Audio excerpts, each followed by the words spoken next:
Hi everyone, my name is Heather and this is my coffee benchmark project. So I will be talking to you guys today about my perfect cup, which is in a way the coffee that made Italy. So my coffee is from the Bialetti company, which is an Italian company that invented the Moka pot. They have a focus on Moka pots, but they also produce coffee blends as well. And the coffee blends that they do produce, they're also focused on using in the mocha. So they claim that their coffee blends and roasting methods are like streamlined and optimized for use in the mocha. So the coffee that I picked, you can see it in the back. It's the Bialetti, their line of Perfetto Mocha, and then the flavor is chocolate. Next slide. So a little bit about the Bialetti history. So in 1919, the Bialetti company was founded by Alfonso Bialetti, and then in 1933, he invented the Moka, which is a stovetop Italian espresso maker. It doesn't actually technically make an espresso. It makes like an espresso adjacent coffee. It's still really good. It's really strong. It's pretty dark. It's quick. It's convenient. It's cheap. I like it. Yeah, okay. After that, his son joined him at the company in 1946, and then he eventually took over the company. And then the company was later acquired by another Italian company, and then after that, by a Chinese company. So a little bit about the iconic mocha pot. So this picture on the top is kind of like a first model of the mocha pot, and then on the bottom that's like a more recent model. They also have ones now that work with like induction stoves and everything. So I love the mocha pot because it's convenient and it's Italian and it's also very sexy. And on a fun fact about the mocha pot is that Alfonso Bialetti designed it after his wife, so it's actually supposed to look like a woman's like figure, and the bottom is supposed to be like a skirt, and I think the top is supposed to be like a hat, and then the handle is like an arm or something. But I thought that was super cute. And you actually don't have to wash it. It's like a cast iron pan. You know, you want it to have the coffee seasoning. So that is another thing that I love because I hate doing dishes. And it makes no trash because you don't have to use any filters. There's just the little metal piece in the middle where you put the grounds and then you just like throw them out or compost them if you live in Europe, which I don't. So about the coffee itself. So the line of Perfetto Mocha coffee, ground coffee that Bialetti produces, they talk about a lot on their website. They have a whole page about how they've developed this traditional and artisanal method of roasting their beans that is ideal for the mocha pot.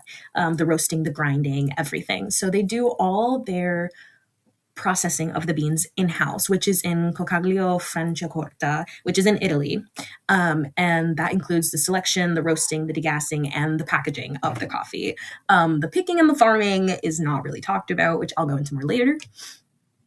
But I did want to say that their unique method that they developed involves roasting the beans for 18 minutes and then leaving them to rest for 2 weeks, which that's the degassing process. And then they grind them and then they package them. And they claim that their packaging is specifically formulated to keep the beans fresher, but it's probably a lie because it's already pre-ground. As we learned in class, the coffee starts to not be as fresh as soon as you grind it. Yeah. Next slide. Okay. So as for the beans themselves, for this specific coffee blend, there's nothing that's deliberate. There's nothing that's specific on the website about exactly which beans they are, where they're coming from, anything.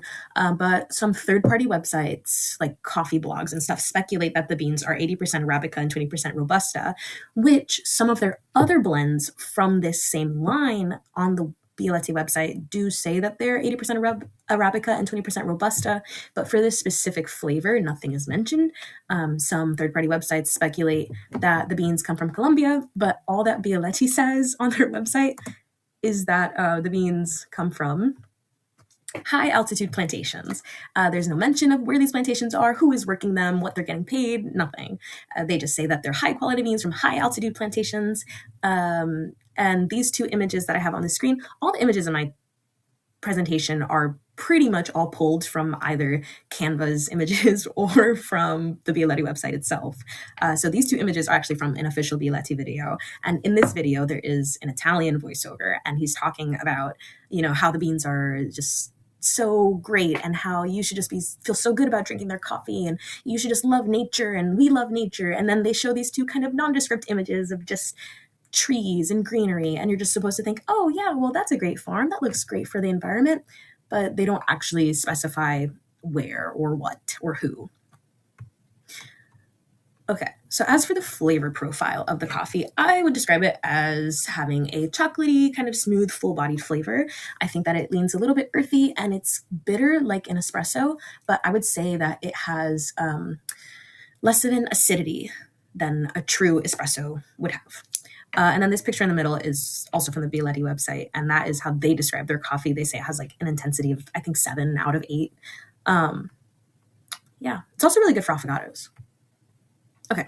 As for the ethics of this, I would say that the Bialetti company is probably not the most ethical, just because I couldn't find a lot of information about, how they're treating their farmers, who they're working with, what their farming practices are, their harvesting practices, the supply chain, really, and under classical utilitarianism, which looks at maximizing happiness as the goodest choice.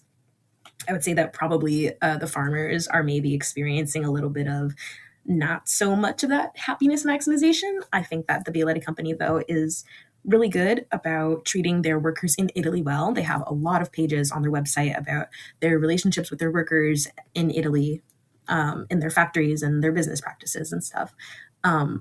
So I would say it's probably a little bit like half and half, where you have the ethics on like the farming environmental side, sort of not as good, and then on the people and business side, maybe a little better. Yeah, and thank you so much for watching my presentation. Um, you should totally get a mocha, and you should try mocha coffee. Thank you.